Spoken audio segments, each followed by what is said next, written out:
Hi പ്യാരെ ബച്ചോ, MS സൊല്യൂഷന്റെ Urdu ക്ലാസ്സിലേക്ക് എല്ലാവർക്കും സ്വാഗതം. നിങ്ങളുടെ സ്വന്തം സൽമാൻ സാറാണ്.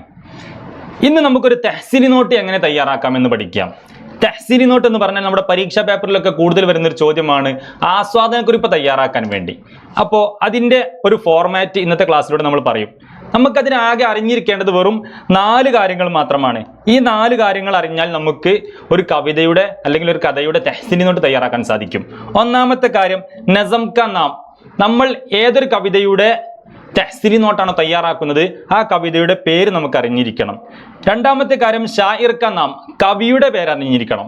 3 മർക്കസി ഖയാൽ, ആ കവിതയുടെ കേന്ദ്ര ആശയം അതായത് തീം എന്താണെന്ന് അറിഞ്ഞിരിക്കണം. 4ാമത്തെ കാര്യം അഹം കിർദാർ, അവരുടെ പ്രധാനപ്പെട്ട കഥാപാത്രം ആരാണെന്ന് അറിഞ്ഞിരിക്കണം. ഈ 4 കാര്യങ്ങൾ മാത്രം അറിഞ്ഞാൽ വളരെ ഈസി ആയിട്ട് നമുക്കൊരു തഹ്സീനി നോട്ട് തയ്യാറാക്കാൻ സാധിക്കും. ഇനി അതിൻ്റെ ഒരു ഫോർമാറ്റാണ് നമ്മൾ നോക്കാൻ പോകുന്നത്. നോക്കൂ, തഹ്സീനി നോട്ട് കാ ഹാക്ക, തഹ്സീനി നോട്ടിൻ്റെ ഒരു മോഡൽ. ഇവിടെ ഈ മഞ്ഞ എഴുത്തുകളുള്ള സ്ഥലത്ത് മാത്രം നിങ്ങൾ മാറ്റി കൊടുത്താൽ ഏത് കവിതയുടെ തഹ്സീനി നോട്ട് നിങ്ങൾക്ക് തയ്യാറാക്കാൻ സാധിക്കും. യേ ഖൂബ്സൂറത്ത് നസം ഡാഷ് ഹേ, ഇത് വളരെ ഭംഗിയുള്ള ഡാഷ് എന്ന കവിതയാണ്. അപ്പൊ കവിതയുടെ പേര് എന്താണെന്ന് അതിവിടെ എഴുതി കൊടുക്കുക. സാർ ഇവിടെ ഹംദർദി എന്ന് എഴുതി കൊടുത്തിട്ടുണ്ട്. യേ ഖൂബ്സൂറത്ത് നസം, ഈ വളരെ ഭംഗിയുള്ള കവിത ഹംദർദി ഹേ, ഹംദർദിയാണ്. ഇസ് നസം കെ ഷാഇർ കാ നാം, ഈ കവിയുടെ പേര് ഡാഷ് ആണ്. ഇവിടെ അല്ലാമ മുഹമ്മദ് ഇഖ്ബാൽ എന്ന് എഴുതി കൊടുത്തിട്ടുണ്ട്. അപ്പൊ ഇവിടെ കവിയുടെ പേര് എഴുതി കൊടുക്കുക. ഉനോനെ ഇസ് നസം മേ ബഹുത് ഹി പ്യാര പൈഗാം ദിയാ ഹേ, അദ്ദേഹം ഈ കവിതയിലൂടെ വളരെ നല്ല സന്ദേശമാണ് നൽകുന്നത്. ഇസ് നസം കാ മർക്കസി ഖയാൽ, ഈ കവിതയുടെ കേന്ദ്ര ആശയം ഡാഷ് ഹേ.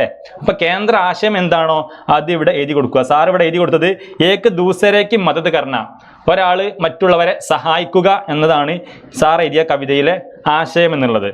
ഷാഇറിനെ ബഹുത് ഹി ആസാൻ ഔർ ആം ഫഹം സബാൻ ഇസ്തിഅമാൽ കിയാ ഹേ, ഇവിടെ കവി വളരെയധികം എളുപ്പമുള്ള അതുപോലെ തന്നെ ആം ഫഹം സബാൻ, എല്ലാവർക്കും മനസ്സിലാകുന്ന ഭാഷ ഇസ്തിഅമാൽ കിയാ ഹേ, ഉപയോഗിച്ചിരിക്കുന്നു.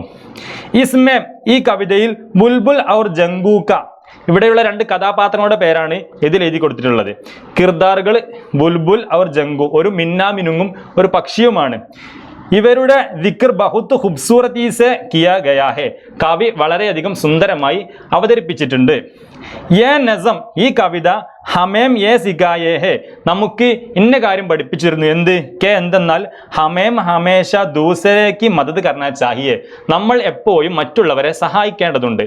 അപ്പോൾ ഈ ഒരു സ്ട്രക്ചറിൽ എല്ലാവരും എന്ത് ചെയ്യാം, ഈ ഒരു ഫോർമാറ്റിൽ എല്ലാ കവിതകൾക്കും നമുക്ക് തഹ്സീനി നോട്ട് തയ്യാറാക്കാൻ വേണ്ടി സാധിക്കും. ഇനി നോക്കൂ, നമ്മൾ പ്രധാനമായിട്ടും തഹ്സീനി നോട്ട് തയ്യാറാക്കുമ്പോൾ ശ്രദ്ധിക്കേണ്ട കാര്യങ്ങളാണ് പറയുന്നത്. ഒന്ന് സബാൻ കി താരീഫ്, നമ്മൾ എന്ത് ചെയ്യണം, ആ ഭാഷയെക്കുറിച്ച് വ്യക്തമായിട്ട് എഴുതണം. Is നസം K Saban ബഹുത് he Sada ആസാൻ our ദിൽകിഷ് ഹേ, ഈ കവിതയുടെ ഭാഷ വളരെയധികം സാദയാണ്. സാദ എന്ന് പറഞ്ഞാൽ നമുക്ക് എളുപ്പമുള്ള, ലളിതമാണെന്നർത്ഥം. ആസാൻ എളുപ്പമുള്ളതും. അപ്പോൾ ഈ കവിതയുടെ ഭാഷ ലളിതവും എളുപ്പമുള്ളതുമാണ്. ഇനി പറയുന്നത് പൈഗാം ഔർ സബക്ക്, ഈ കവിതയുടെ സന്ദേശം എന്താണ്, ഇതിലെ പാഠം എന്താണ് എന്നാണ് എഴുതേണ്ടത്. ഇസ് നസം സെ, ഈ കവിതയിലൂടെ ഹമേം ഏക് ബഹുത് ഹി അച്ഛ അഖ്ലാഖി സബക്ക് മിൽത്താ ഹേ, നമുക്ക് ഒരു വളരെയധികം നല്ല അഖ്ലാഖി സബക്ക് മിൽത്താ ഹേ, നല്ലൊരു പാഠം നമുക്ക് ലഭിക്കുന്നു. മറ്റൊന്ന് ജാതി റായി, നമ്മുടെ സ്വന്തം അഭിപ്രായം എന്താണ് എന്നുള്ളതാണ് എഴുതേണ്ടത്. നസം മേരെ ദിൽ കോ ബഹുത് പസന്ത് ആയി, ഈ കവിത എനിക്ക് വളരെയധികം ഇഷ്ടമായി. ഔർ മുജെ ഖുഷി മിലി, എനിക്ക് സന്തോഷം ലഭിച്ചു. ഇങ്ങനെ ഈ 3 കാര്യങ്ങളും ഓരോ കവിതയുടെ തഹ്സീനി നോട്ടിലും ഉൾപ്പെടുത്തേണ്ടതാണ്.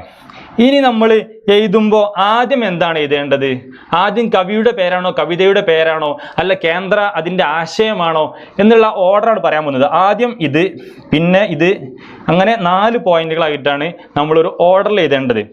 ഒന്നാമത്തെ പോയിന്റ് ഉൻവാൻ ഔർ ഷാഇർ, ഈ കവിതയുടെ പേര്, അതിനാണ് ഉൻവാൻ എന്ന് പറയാ. തലക്കെട്ട് ഔർ ഷാഇർ, കവിയുടെ പേര്, ഇത് 2 എഴുതുക. നസം കാ നാം ഔർ ഷാഇർ കാ നാം ലിഖേ, ആദ്യം നസം കാ നാം കവിതയുടെ പേരും ഔർ ഷാഇർ കാ നാം ലിഖേ, കവിയുടെ പേരും എഴുതുക. കവിതയുടെ പേരും കവിയുടെ പേരും എഴുതുക.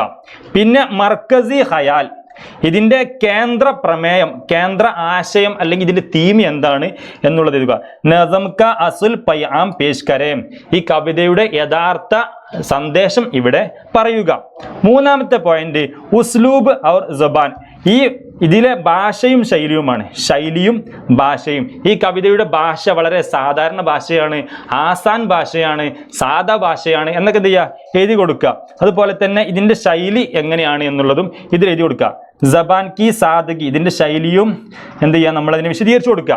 മറ്റൊരു നാലാമത്തെ കാര്യം ജാതി പസന്ദിതയ്ക്ക്, നിങ്ങൾക്ക് സ്വയം ഇഷ്ടപ്പെടാനുള്ള ഒരു കാരണം. അപ്പിനെ റായി, നിങ്ങളുടെ അഭിപ്രായം അവർ പസന്ദിക്ക് വജാലിക്കാം, നിങ്ങൾക്ക് ഇഷ്ടപ്പെടാനുള്ള ഒരു കാരണം എഴുതി കൊടുക്കുക. ഈ 4 പോയിന്റ് വെച്ചുകൊണ്ട് കൃത്യമായിട്ട് ആ ഓർഡറിൽ തന്നെ എഴുതിയാൽ എന്ത് ചെയ്യും, നമുക്ക് ഉറുദുവിലെ നല്ലൊരു തഹ്സീനി നോട്ടിന്റെ ഫോർമാറ്റ് തയ്യാറാക്കാൻ വേണ്ടി സാധിക്കും. എല്ലാ പ്രിയ കൂട്ടുകാർക്കും ശുക്രിയ. ഇതുപോലുള്ള വീഡിയോകൾക്ക് MS സൊല്യൂഷന്റെ ഈ ചാനൽ ഇപ്പോൾ തന്നെ സബ്സ്ക്രൈബ് ചെയ്യുക. എല്ലാവർക്കും നന്ദി.